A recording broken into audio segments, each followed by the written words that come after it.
I just can't help it, folks. I get excited every time I hear that music because I know it's time for another episode of the Rec Poker Podcast. I'm your host, Jim Reed. Thanks for joining me today. I'd like to thank our sponsors, Website Amp and Running Aces Hotel, Racetrack, and Casino. So I'm coming with you today with an Rec Room edition of the Rec Poker Podcast. We have a few different Rec Poker podcasts that we put out throughout the month. Once a month, one of our premium members gets together with a member of the Wrecking Crew to talk poker. And this month, we're featuring Taylor Moss, who's having a conversation with Chris Jones. Taylor, you may recall, is the recently became the inaugural champion of Rec Poker Marek Madness, our heads up ladder bracket. So congratulations to you, Taylor, for that. And he's going to share some knowledge with Chris Jones, who he defeated in the championship. I should say, although this was recorded beforehand, so there's no bad blood in the booth this week.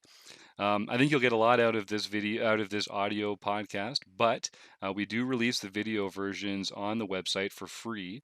Just go to rec.poker and check them out there, or you can go to the Rec Poker Community YouTube page and see all our free videos there, all the podcasts, some other fun stuff that we put out, and please do subscribe if you go to check that out. Other than that, I guess I'll just introduce Taylor Moss and Chris Jones for this behind the scenes look at Taylor's coaching sample. Enjoy, everyone.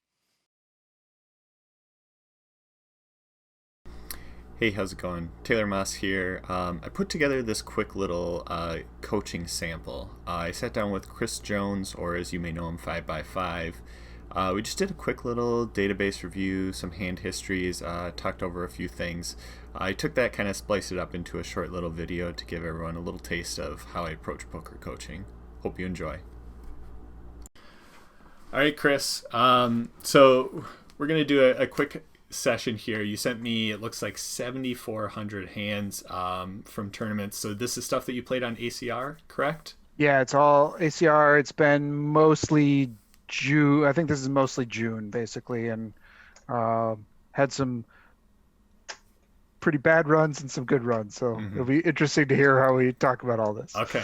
All right.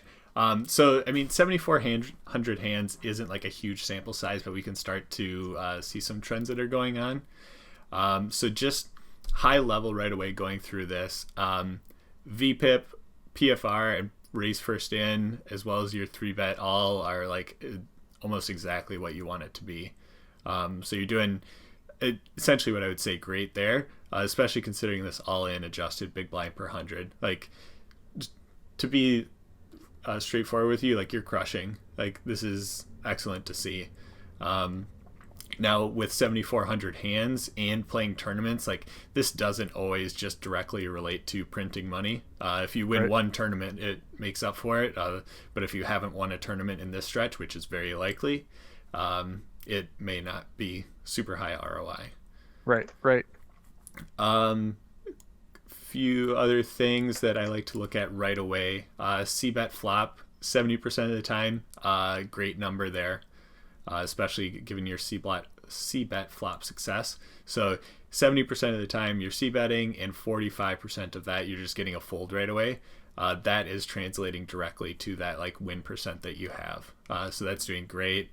In terms of aggression, you get much less aggressive on the turn. It's the same thing I do, unfortunately. I know. But this number should be higher. So one of the first things I would say is we should, whenever there's favorable turn cards, really consider that second barrel. And that's, I mean, it's good that you point that out, because it's something that I feel I have such a strong tendency to, when I have value, bet flop, check turn, bet river, because I don't have the nuts, and there's all this, like, I think that's a really common line for players too. So I recognize that's something in my game, and I really need to work on my turn play a lot. So yeah, and next thing after that is aggression frequency, and that kind of translates to a lot of these pieces. So your C-bet turn is a little bit low, which is going to drive down that aggression frequency. you'll see high stake players be at like 3.0 in terms of aggression factor. So it's definitely things that we want to like go after. I'd like to see this higher from you because I know you can be more aggressive. I think this is one thing that if we'll talk about one other piece in a little bit here, but start c-betting that turn a little bit more. It doesn't have to be crazy amount, but slightly more. You're going to get that aggression factor up, and it's going to start increasing that already high win rate a little bit more. The other piece is this 1.03 that you have. It's in the big blind. First off, big blind, like you're crushing it. You're only losing 6.33. Like normal players is negative 100, but you are very, very passive from the big blind. Yeah. I was talking to Steve about this the other day. It's like the just the language of defending the big blind makes me like puts me in a mindset of, oh, I'm defending, so I have to sort of get into the shell and defend this big blind rather than like I can't turn the tables and I'm not check raising enough. I'm not. There's a lot of things I'm not doing, and I think the big blind. It's really interesting. These are both things I've been thinking about. Is like my big blind play and my turn play are both areas where I'm not playing great. Yeah. So. And the two areas from your big blind play that are going to benefit the most by being more aggressive is 3-betting more. This 6% 3-bet from the big blind is quite small. So I would task you to do some like hand histories. And I'd do this if we were doing like a little bit longer of a session here, or if we did like another one after this. But like look at some big blind plays where the raise came from later position and we had that opportunity to 3-bet, because that's going to be a great spot for you to start picking up this number. Just really take advantage of those essentially wide positional ranges that your opponents are going to have. Yeah. And then part number 2, I don't have the stat readily available in here, but I did some kind of checking on my own, is just check raising flops. When we get heads up after defending our big blind, almost everyone, and myself included, does not check raise the flop enough. And that's another reason why this like aggression factor is just kind of low. Yep. The other thing that I saw, call river efficiency. Do you know what this is? Yeah. Basically means I'm a calling station on the river. Well, you're a calling station and you're doing it really effectively. Right. So this is a ratio where if you're at 1.0, you are exactly making up enough money when you call on the river and are correct for every time that you call on the river and are incorrect. So being higher than 1.0, every time you call on the river, you are ahead way more often than when you're behind. So this is a really tough number to like take and translate to an exact action plan of how to change things, but it can mean like a couple of things. One, it means that you are checking with better hands to try and induce bluffs, which is sometimes good, but sometimes you miss out on value instead of betting yourself. 2, it could mean that you're folding too much when you are actually ahead in those like thin spots. So you may only be calling when you know that you're ahead. And then the other one, I think it relates too much to the first one, but it's essentially like you're not betting enough of your value hands or raising enough of your value hands. So we could probably find a lot of examples of these, and Right. plus it is a small sample size. Like we're talking 7,000 hands in tournament poker. Like how often of those 7,000 did we see a showdown is like a decent point to start at. Then how many of those did you call? Right. So if this was 1.5, 1.7, I probably wouldn't be too concerned about it, but it being 2.4 even over the small sample makes me think that there's like some improvements that you could probably make there in terms of your river play. Yeah. All right. And then I had one more thing, and I thought this is kind of the biggest piece that I found, and I wanted to save it for last. But what the heck are you doing from middle position, Chris? right? So you're at like call it 10.5 win rate. Your adjusted big blind per 100 in the point where we have the biggest sample size is really low here for middle Yeah, position. yeah. Do you, That's I have noticed too, like some of this, and I think what this is probably indicative of, if I think of sort of middle position play, is that I am leveling myself middle position. I mean, I actually don't know if this plays out, but Mhm. I think I'm leveling myself more. You'll also notice here that I am, although that's maybe fair, but I'm folding to three bets a lot less.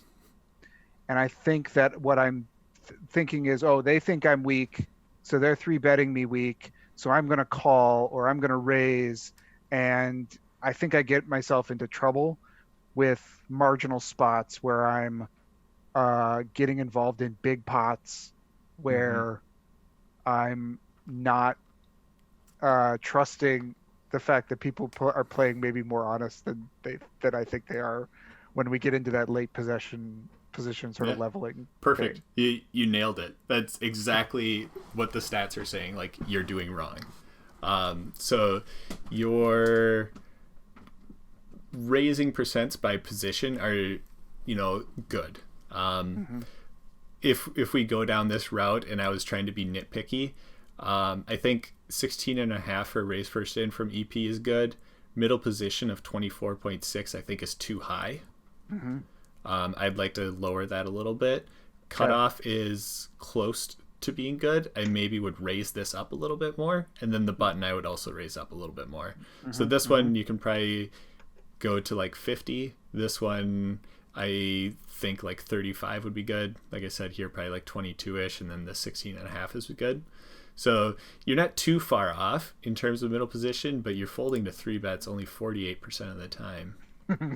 Um, and I'll pull up some hands here, but like early position, you can have that much lower because you're playing a tighter range.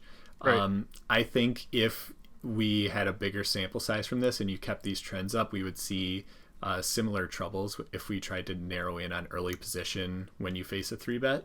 Hmm. But typically, you're just slightly more protected because you have that better range. Here, Right. you're adding in those hands going from the 16.5 to 24.5, and you're just not folding when people put aggression on you. Kings is fine. King 7 suited, raise, 3 bet. This is just a really easy fold. Yeah, it should be. Damn it. Yeah. Ugh. King Queen, jam. King Queen I offsuit versus jam. should be folding this. Yep. Yeah, this is a pretty easy fold. Mm.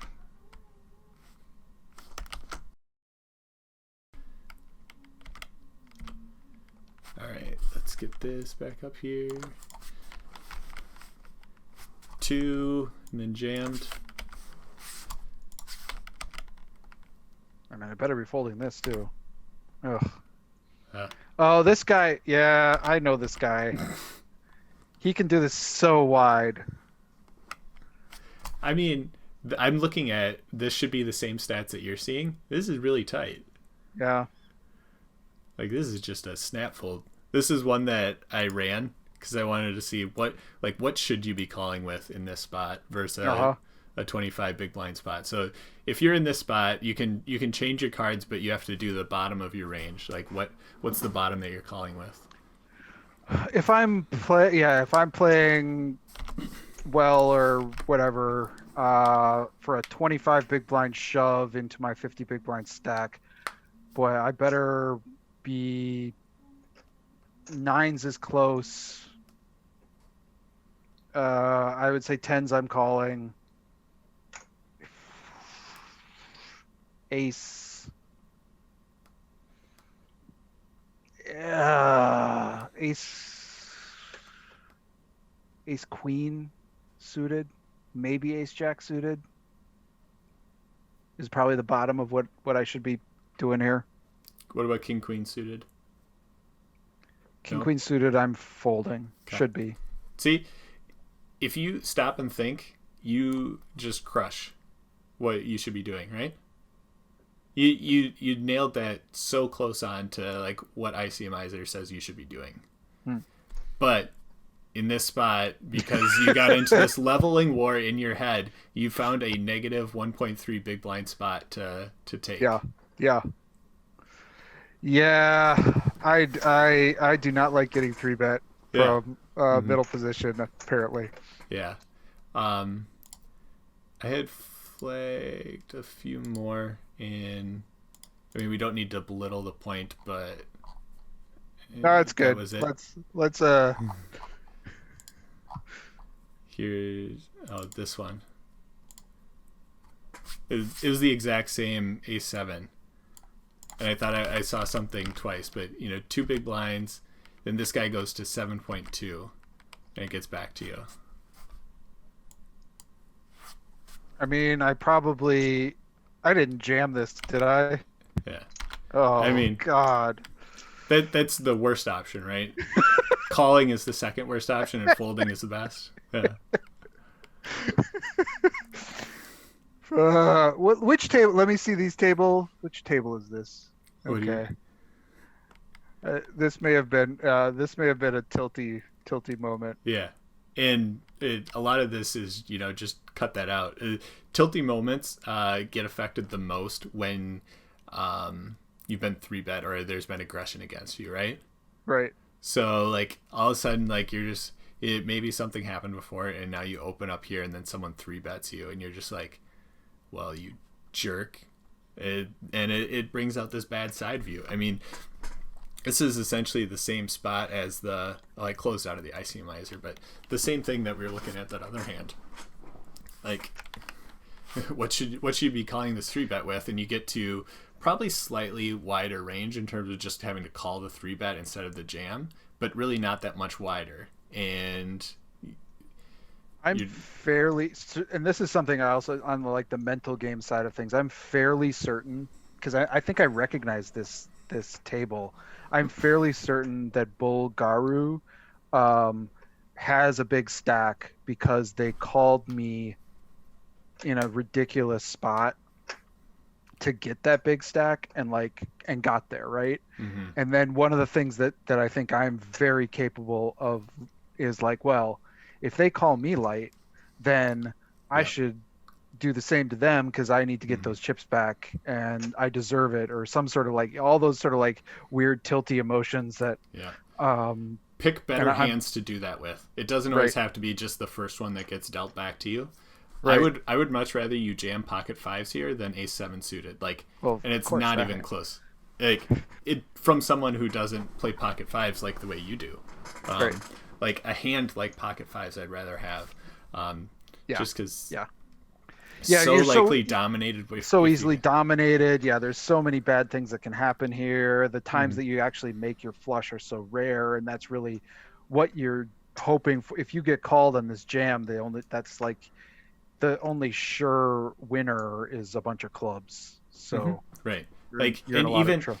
Even if you decided to call this instead of jamming, describe a flop to me that you're happy with, and there really isn't. And if that's A7-7, yeah, okay, right. You go down the routes of okay, well, it has to be either 2 7s or an ace and a 7, or 2 clubs where I kind of feel like I have some equity, or even better, 3 clubs. We just exhausted the entire list of potential flops that you feel good with. Right. And those are kind of bad things when you can do that. And I completely agree. Another king queen, another raise. I'm probably still just giving this up, unfortunately.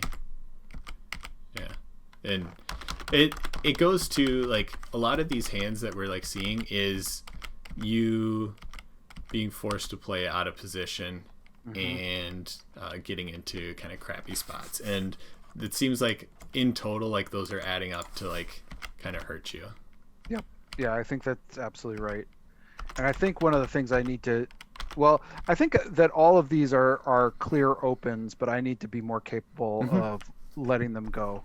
Yeah, very much agree. Oops, I didn't mean to do that. Like I said, this like PFR, VPIP, race first in that you have, like all seems well. Three bets probably close to being right in terms of what that should be for middle position. It's just like this folding to three bet, because if you think about it, like you're leveling yourself into calling, and you're leveling yourself into playing out of position when you don't need to.